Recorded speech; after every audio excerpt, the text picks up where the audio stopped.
Bonjour, suite à cette dernière vidéo, je vais vous montrer maintenant comment faire pour créer son propre gestionnaire d'attributs, en tout cas vous donner les grandes lignes.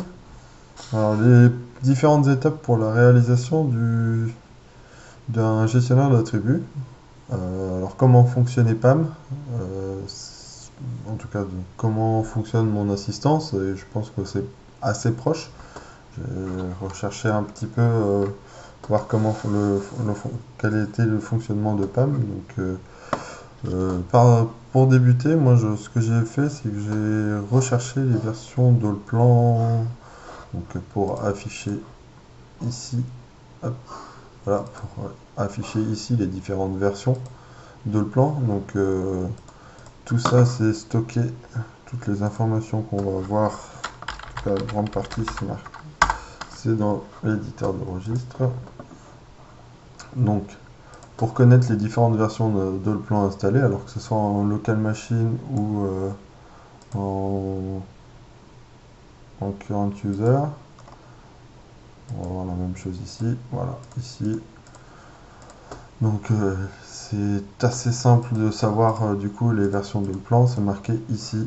Et donc si j'ouvre, j'aurais dû l'ouvrir un petit peu avant.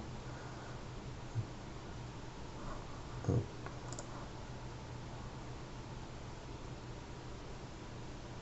désolé pour l'attente. Donc ouais, ça a été développé sur Visual Studio en VBNet. Donc ça, je charge, pour débuter, je recherche la gestion des versions de le plan et tout ça, et d'autres informations. Voilà, moi j'ai créé un dossier assistant biome et avec la version, si je fais ça et que je retourne sur, sinon je peux ouvrir là comme ça.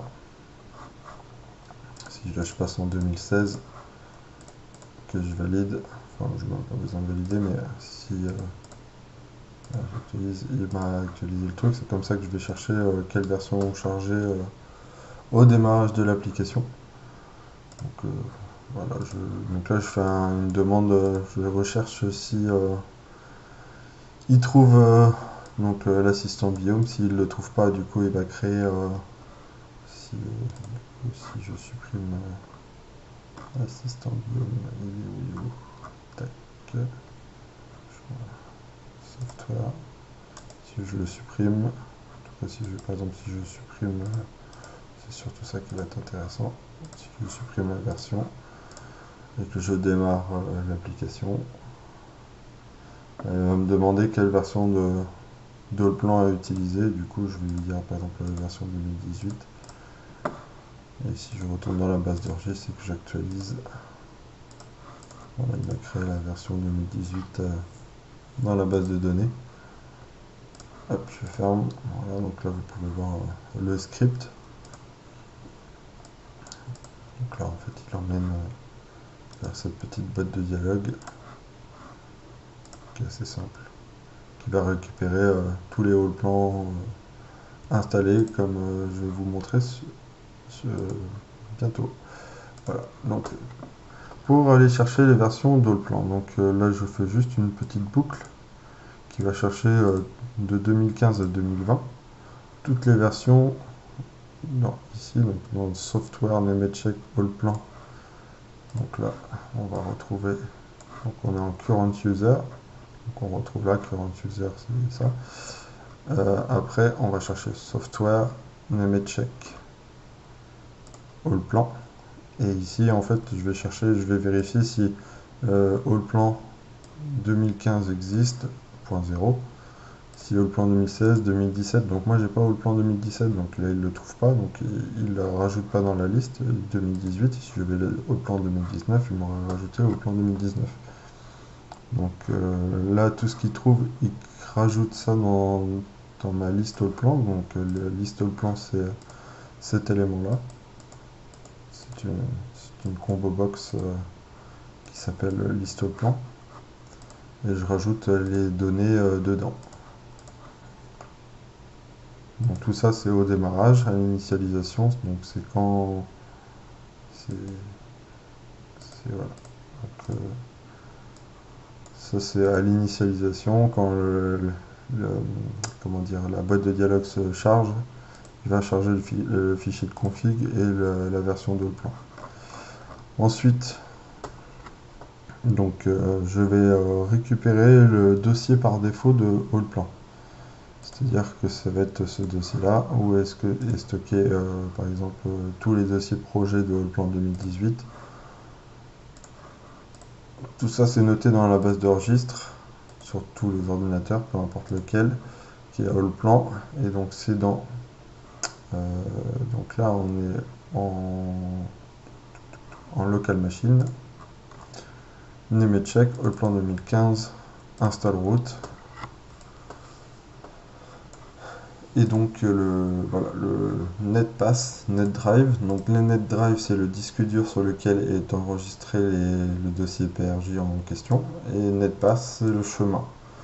Donc si on va voir dans NetPass, voilà, c'est dans D2.données Nemetschek Allplan 2015. Ce qui permet de fonctionner sur plusieurs ordinateurs différents et que peu importe les localisations des dossiers PRJ, STD, programme, le logiciel il récupère les informations et il peut travailler sans être obligé de rentrer ça en dur directement dans le logiciel et du coup se limiter dans les fonctionnalités. Donc ensuite, maintenant qu'on a l'emplacement du dossier par défaut, du dossier PRJ, on va pouvoir aller chercher le numéro de projet et donc le projet actif. Alors, le projet actif de Allplan, il est géré par ce fichier-là. Quand vous changez de projet, donc je suis sur Allplan 2018, donc on va regarder sur Allplan 2018. Si je prends le projet, par exemple, test 1, ce fichier-là a changé. Et ce que vous trouvez ici, c'est le numéro du projet. Alors, le numéro du projet, c'est important de le connaître, parce que ça va nous permettre de savoir le nom du projet. Le nom du projet, il est dans ce fichier-là, projet.date. Ce fichier-là, donc on a dit que 91 03 520, 91 03 520, on le retrouve ici. Et donc ça veut dire que le projet actif, c'est celui-là, M2017 projet test 1. À partir de ce moment-là, on va pouvoir aller ouvrir le projet en question, aller chercher le fichier projet attribut.date. Donc le projet actif, c'est le projet numéro, donc on a dit 91 03 520, qui s'appelle donc M2017 projet test 2, donc projet test 1, je ne sais plus c'était lequel. Et ensuite, pour récupérer les attributs du projet, c'est le fichier prj attribut at.date. Donc là-dessus, on retrouve tous ces fichiers-là. Alors, si vous voulez que ça fonctionne également avec PAM, il faut absolument que ça soit marqué version 3 en première ligne. En tout cas, c'est ce que j'ai remarqué. Que l'écriture des éléments soit toujours la même chose, c'est-à-dire le numéro de l'attribut, le nom d'attribut Allplan, donc client numéro, c'est le...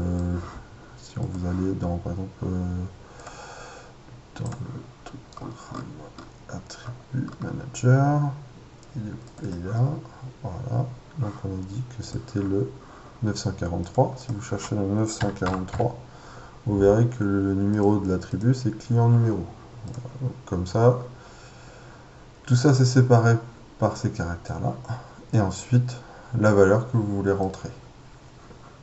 Donc toutes les valeurs sont lues par le logiciel et ensuite écrites par les logiciels. Et ensuite, il y aura une mise à jour. Je vais revenir dessus. Donc voilà. Donc maintenant qu'on connaît quel projet actif, quel est le numéro du projet actif, quel est le nom du projet actif, et donc quels sont les attributs du projet actif. Donc le script, c'est je parcours tous les fichiers du dossier.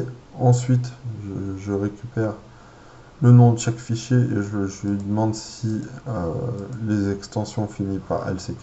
Donc, je lui demande de vérifier de récupérer le nom du fichier LCK. Je nettoie le nom du fichier NCK, donc je retire le N et l'extension, ainsi que le point. Et après, je vais ouvrir le fichier projet.date et rechercher dans ce fichier, donc on l'a là, ici. Et je vais rechercher dans ce fichier le numéro du projet. Donc si, voilà, donc là je retire juste les tabulations et je lui demande de chercher le numéro du projet. Donc là j'ai utilisé la conversion en intégrale, n'importe quoi, en intégreur, donc c'est en nombre entier, le numéro du projet, parce que si c'est 00001, il trouvera jamais. Donc on a l'exemple sur, par exemple si je vais sur le plan 2016, voilà, le nom du fichier c'est plusieurs zéros et ça finit par un 1, et alors que dans projet.date, le numéro du projet, il est là, il n'y a pas de zéro. Donc en faisant ça, on retire tous les zéros inutiles du début et on récupère uniquement la valeur numérique qui nous intéresse. Donc là je recherche le numéro et ensuite vu que, hop, je reviens là, donc là quand j'ai trouvé que le numéro je l'ai trouvé, précédemment j'ai enregistré, j'ai mis en mémoire le nom du projet. Donc le nom du projet ça va être celui-là. À partir du moment où il enregistre ça, ça s'est mis en mémoire. Et ensuite je lui demande, je définis pour le logiciel, dans la variable nom du projet, je définis enfin là réellement en fait le nom du projet que j'ai mis en mémoire là, je le nettoie parce que ici en fait il va avoir sauvegardé ça. Et du coup il faut retirer name et name pour avoir le nom simple sans les éléments à côté. Donc voilà, et je remplace les espaces, enfin non, c'est ici. Du coup, je définis que le dossier projet actif, c'est le chemin projet défaut, slash nom du projet, donc nettoyer, .prj. Ce qui nous donne ça. Sinon, il y a une méthode autre. Donc ça, j'ai mis ça en... s'il n'arrive pas à trouver le fichier, qui est d'aller chercher dans la base de registre, donc dans... je crois que c'est pas un local machine, mais c'est en current user, c'est donc software, check, all plan par exemple 2018, et last project contest. Donc ici on retrouve également le dernier projet utilisé. Projet test 2, ça doit être également, ça doit être ça. Voilà. Donc c'est bien ça. Ça fonctionne que si par exemple j'ouvre mon pilote de projet et je le referme. Du coup ici ça va s'être mis correctement. Actualiser. Voilà. Donc là, protéger test 1. Sur Allplan 2015 et sur Allplan 2016, ça fonctionne très bien. Chaque fois que vous changez de projet, c'est mis à jour. Mais depuis Allplan 2017 et Allplan 2018, cet élément est mis à jour quand il y a des grands événements comme ouvrir le pilote de projet ou l'ouverture de Allplan. Là, il écrit les valeurs, mais sinon, il n'écrit pas les valeurs. Donc ça, c'est vraiment une méthode de secours en cas de s'il ne trouve pas le nom de projet. Et s'il ne trouve pas le nom de projet, du coup il y a un message d'erreur. Et il demande de choisir le projet. Donc ça, sachant que ça, donc là maintenant on a notre projet actif, on a le dossier projet par défaut, on a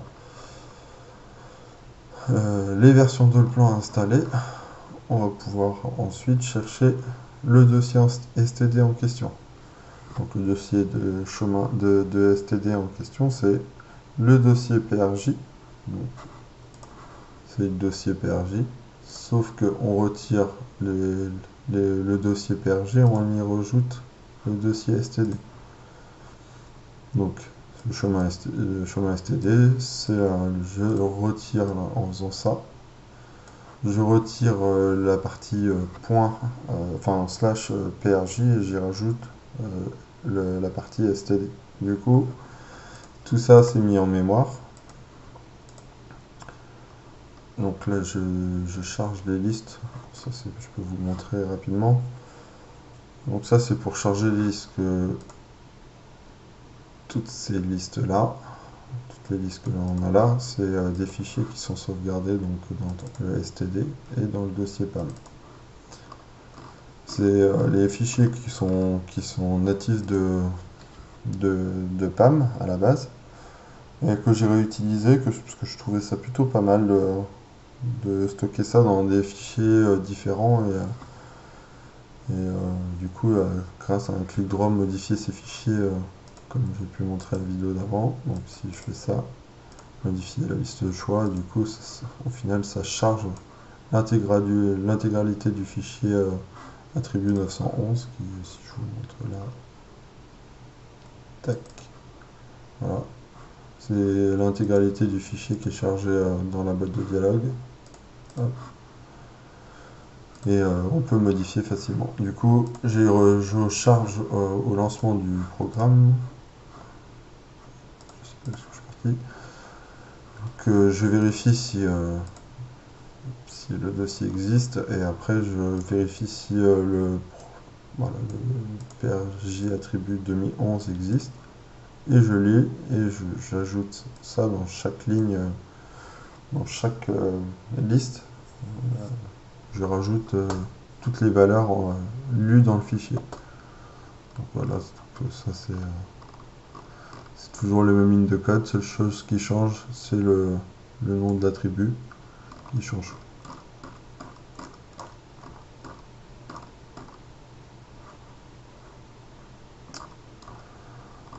Donc là, je charge mes listes de favoris. Donc ça, c'est une chose. Et donc là, maintenant, on va aller charger le dossier de plan.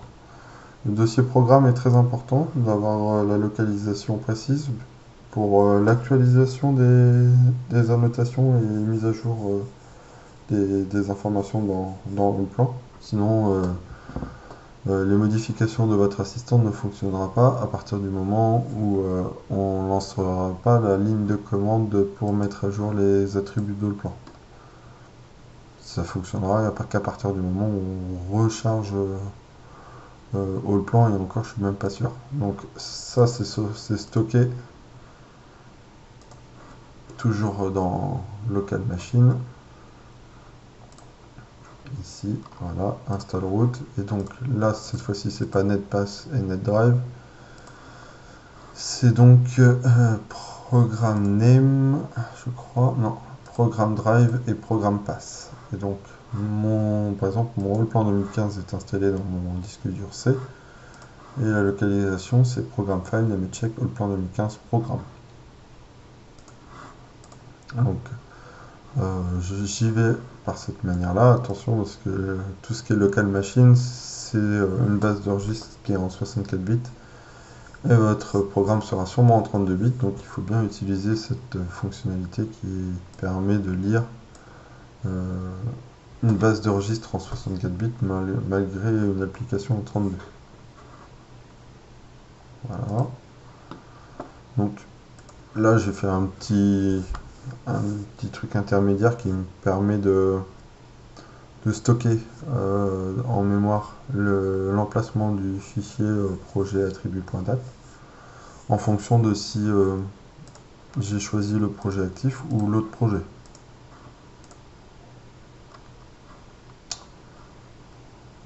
Donc ça, je recherche le numéro du fichier, mais ça, je ne l'utilise plus au final.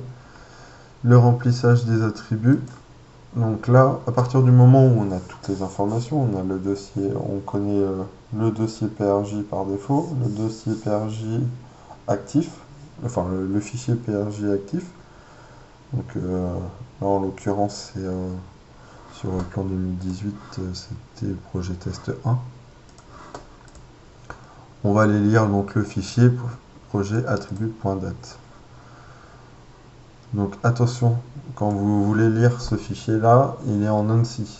En ANSI, c'est un codage de texte donc c'est la fonctionnalité MonStreamReader permet de lire tous ces trucs-là avec une façon d'encoder qui est de 1252. Donc ça, c'est pour des valeurs que c'est pas un truc que j'ai inventé, il a fallu que je trouve sur internet. Parce que par défaut, c'est du UTF-8 et du coup, si vous écrivez en UTF-8 et quand vous ouvrirez votre attribut manager, vous aurez des caractères spéciaux bizarres. Tous les et seront transformés en point d'exclamation, des caractères non désirés. Donc il faut bien faire attention à l'encodage du fichier. Il faut le laisser en ANSI. Surtout que la base de données de plan travaille en ANSI. Donc je lis chaque ligne, si c'est différentes versions, et ensuite, par exemple, donc après je fais des trucs un peu plus complexes, mais si c'est un donc je lis chaque ligne. Alors, comme ça, là je vais retourner là. Donc là je passe cette ligne là, je lis la ligne 2. J'aurais pu utiliser la fonction split, mais là je fais une boucle comme ça, qui me permet de détecter cette première partie là et cette deuxième partie là. La partie du milieu, j'en ai pas du tout besoin, donc je l'analyse pas. Donc je mets en mémoire l'attribut dans une variable et le numéro de enfin la valeur à enregistrer, à copier dans le logiciel qui est stocké dans la variable valeur. Donc si l'attribut est égal à cette valeur-là, ainsi de suite, du coup, il va me remplir cette case-là. Donc si la valeur 943 est trouvée dans le fichier, alors il va écrire, enfin si le numéro de l'attribut est trouvé dans le fichier, alors il va écrire la valeur correspondante. Là on retrouve le nom de la textbox, et donc là on retrouve la valeur de la textbox.text avec la valeur qui sera écrite lors de l'ouverture du fichier. Donc ainsi de suite. Donc là voilà, après pour tout ce qui est attribut de ce genre là ça va très bien, mais là j'ai mis plusieurs valeurs dans le même attribut et j'ai souhaité que ça sorte différemment dans dans ma boîte de dialogue. Donc voilà, il y a des petites formules, mais sinon le reste c'est assez simple à créer. Il y a ici, on peut retrouver la conversion. Si c'est une valeur 1, alors on coche les cases, sinon on décoche les cases. Voilà. Donc petite chose aussi, par exemple si je démarre le truc, par exemple si je change de version, bien nettoyer avant de charger tous les éléments, bien nettoyer chaque case, parce que sinon il y a des éléments qui restent et quand vous allez fermer, vous allez enregistrer. Par exemple, si vous n'avez pas nettoyé ces valeurs là, par exemple si je rentre 15 et que je change, ça va rester et ça va l'enregistrer dans la version dans le projet autre, et voilà, faut bien nettoyer chaque case pour que ça fonctionne bien. Alors j'ai réussi à faire un petit script qui est plutôt efficace et plutôt court et cool, mais donc voilà, je vous laisse regarder. Donc là en fait je parcours toutes les textbox, tous les combo box et tous les checkbox, et je les remplace par une valeur vide, empty. Et pour tout ce qui est ici, en fait ici j'ai une petite case en bas ici qui permet si j'ai des messages d'erreur, de savoir plus en détail tous les erreurs, d'où viennent les erreurs. Du coup ça je demande de ne pas y toucher, quoi. lors du nettoyage des cellules. Donc ça c'est pour le projet actif. Donc quand je clique sur le projet actif, donc ça change l'apparence de l'objet. Ça charge, ça va rechercher le projet actif. Ça va charger le projet à traiter. Donc, non, en fait, donc là je vais récupérer donc le projet à traiter, ça sera le dossier projet actif. Ça va définir le nom des fichiers, donc le PRJ, date et tout ça. Ça va rechercher le numéro, mais au final, je ne sais pas, je l'utilise plus trop. Et je nettoie les cellules et ensuite je remplis les attributs. Et pour autre projet, si je clique sur le bouton autre projet, donc là ça change les apparences des boutons. Donc ces apparences-là. Ça va ouvrir la boîte de dialogue pour choisir son projet, donc ça fait pour aller parcourir. Donc le projet à traiter sera le dossier sélectionné. Je définis le nom des fichiers, je recherche le numéro, je nettoie les cellules et je remplis les attributs.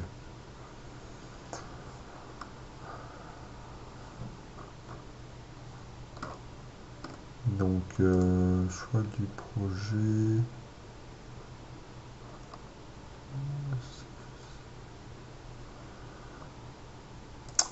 On va passer à la partie après, pour l'enregistrement des valeurs. Donc, quand je clique sur valider, ça charge la mise à jour du PRJ attribut et ça actualise le plan. Et si je quitte, ça nettoie juste le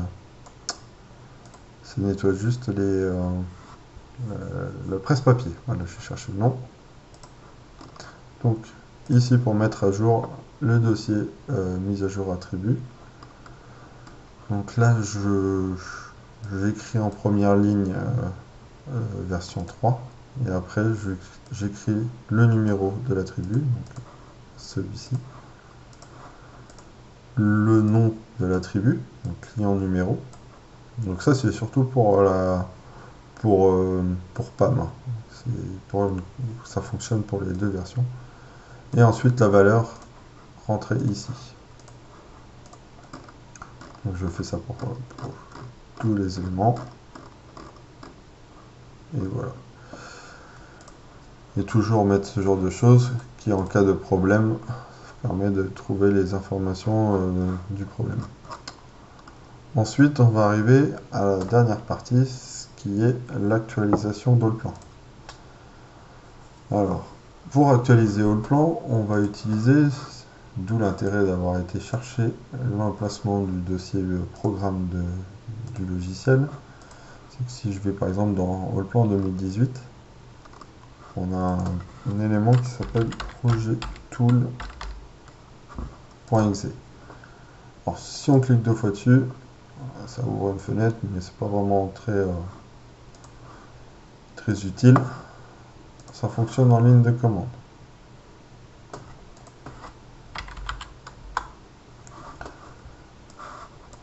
Donc, pourquoi je mets ça? Alors, je vais le mettre ici. Parce que j'ai fait en sorte. Ah oui, non, ok, c'est pas ça. Faut que je fasse ça de là. Voilà, et je valide. Donc là, il me dit que je modifie le dossier. Hop. Donc la ligne de commande qu'il faut rentrer dans la commande, c'est ceci. C'est l'emplacement de votre dossier programme, l'application projet.exe, projet-tool.exe, et ensuite le nom du projet avec des cotes, et ensuite un update attribut. Ce qui revient à faire, si vous ouvrez votre menu, ce qui vous revient à faire, maintenance, outil outline, réorganiser les attributs du projet. Voilà, c'est exactement la même chose. Quand vous faites ça, ça active le truc. Donc, je vais rouvrir ça. Donc on va aller dans le dossier programme, je vais vous montrer rapidement.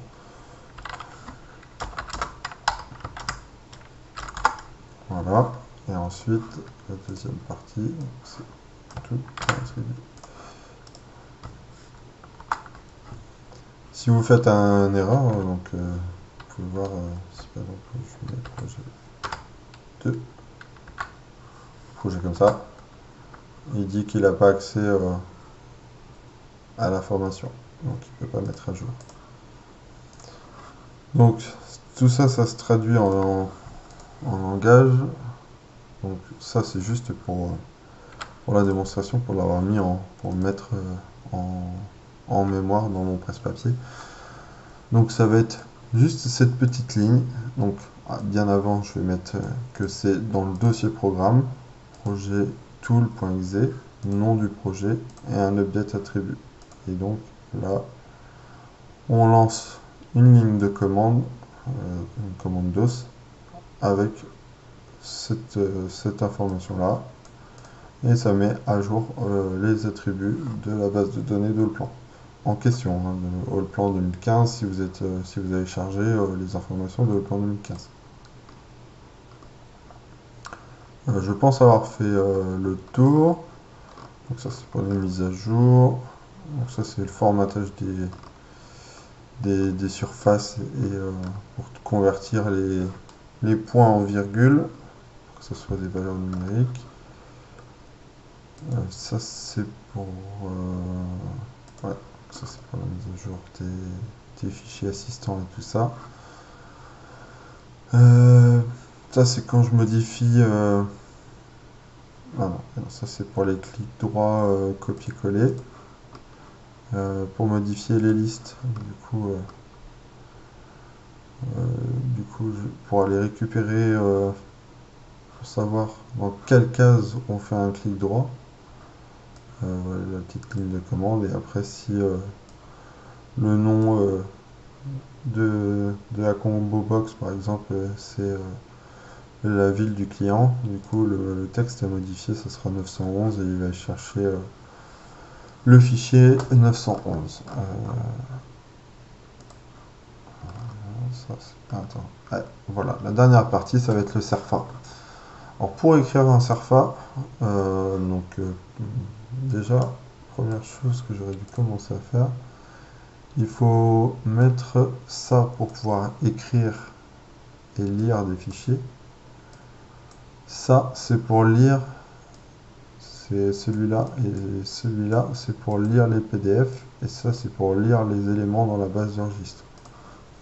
Ça simplifie les écritures. Je vais retourner à Serfa, voilà. Dans les références, il faut télécharger, donc vous faites un petit tour sur Google, vous trouverez rapidement sur SourceForge itex sharp qui permet de écrire et de lire un PDF via en VBNet. Et donc voilà le code. Donc là je définis le PDF d'avant et le PDF en sortie. Donc ça c'est mon PDF d'origine qui se trouve dans mon dossier Serfa qui est dans ma racine.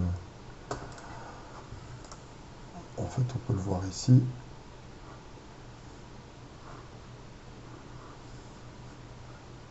Voilà. Il y a un peu de temps à s'ouvrir. On peut le voir ici. C'est sur mon bureau. Le Serfa et tout ça. Que le Serfa il est là. Et ça, il va être enregistré dans le dossier, dans le projet à traiter, PC, et le Serfa numéro, avec le numéro et le nom du client. .pdf. Donc pour pouvoir écrire dans des cases, je vais retourner ici. Je ne sais plus si c'était sur celui-là que je l'ai créé. Non, pas de bol. C'était sur celui-là. Voilà. Pour écrire dans les cases en bleu, si vous laissez votre souris, vous verrez que vous avez un code R2A-numéro. Ce code-là, Donc je vais reprendre, je vais faire un autre exemple parce que comme ça, hop, là c'est D1F-bas femme. Donc pour écrire, donc attention, il faut bien écrire avec PDF Strumper et donc c'est .acrofill, .selfill et donc topmost sub form 0, page 2, donc ça c'est le numéro de la page, la page 2, et ensuite D1H0 homme et D1F femme 0. Donc c'est ce qui correspond à cette case là et cette case là. Donc là vous écrivez, donc je marque si c'est madame et tout ça, donc si je prends un truc assez simple, c'est à dire que voilà, ici dans le numéro du coordonnées du demandeur, je vais écrire l'information client texte. Donc c'est ça. Ici, cette valeur-là va être écrite dans, dans le CERFA à cette valeur-là. Donc si je prends ça, là vous voyez D3N numéro, D3N numéro. Et donc voilà, pour chaque case, j'écris. Après, je formate aussi un petit peu les informations. Par exemple, je fais la calcul des surfaces totales des terrains. Et puis aussi la surface créée, la surface enlevée et tout ça. Donc, et ensuite, il faut bien mettre forme flattening est égal à false. Si vous mettez true, le fichier il sera pas modifiable. Alors que là, si vous mettez false, vous pourrez revenir et modifier les valeurs. Bien fermer votre fichier. Et votre CERFA il sera sorti. Donc j'ai pour CERFA autre, même chose. Donc, là vous retrouvez les différentes méthodologies. Et pour l'utilitaire thermique, du coup, ça c'est pour ouvrir le tableau Excel et remplir les informations. Les informations sont remplies moi par une macro qui est dans ce tableau Excel. On voit là XLM qui contient une macro à l'intérieur. Bon, je pense avoir fait le tour. Je relis mes notes. Donc les étapes, c'est donc rechercher la version dans le plan, rechercher la localisation du dossier projet, recherche du projet actif, recherche du dossier STD, chargement des listes déroulantes, chargement des valeurs du projet attribut.date, quand toutes les valeurs sont modifiées ou les informations sont rentrées dans l'attribut, écriture des valeurs, mise à jour de haut plan. Et puis après, si vous voulez faire un petit utilitaire pour écrire les CERFA. Et je vais marquer créer un menu. Je sais plus ce que je voulais expliquer.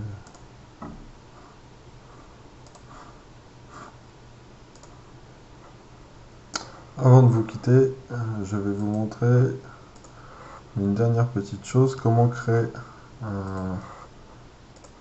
un onglet assistant biome, par exemple dans plugin sur le plan. Alors c'est assez simple, il suffit d'aller dans le dossier programme, revenir un peu en arrière, dans le dossier menu dans Allplan 2018, il y a un petit fichier qui s'appelle XML, donc là j'ai appelé menu assistant biome. Si vous l'ouvrez, donc si vous écrivez la même chose, donc ici c'est le titre que vous allez obtenir dans Allplan, et ça c'est le nom du fichier exécutable qui sera lancé depuis Allplan. Alors ce qu'il faut savoir, c'est que si vous démarrez, donc là vous voyez assistant biome, si vous démarrez l'élément, votre Allplan à côté est figé. Là, vous ne pourrez pas le modifier.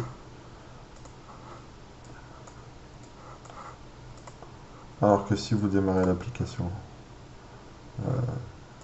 sans passer par l'onglet plugin, vous pouvez retourner sur votre plan et continuer à travailler. Donc ça c'est un petit détail.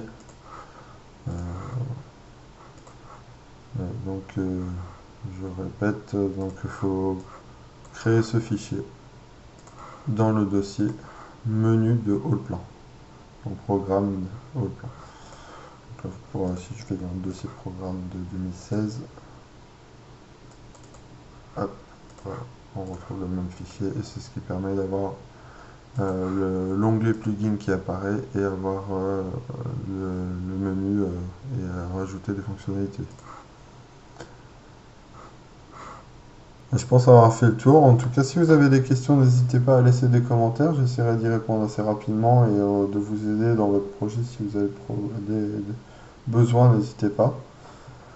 J'espère que cette vidéo vous a appris pas mal de choses et va vous aider dans votre projet, va vous donner des envies, voire même n'hésitez pas à communiquer des informations du genre j'ai eu cette idée, est-ce qu'on pourrait faire une fonctionnalité que j'aurais pas pensé, ce serait, moi je suis ouvert à ce genre de choses et de vous aider dans votre projet.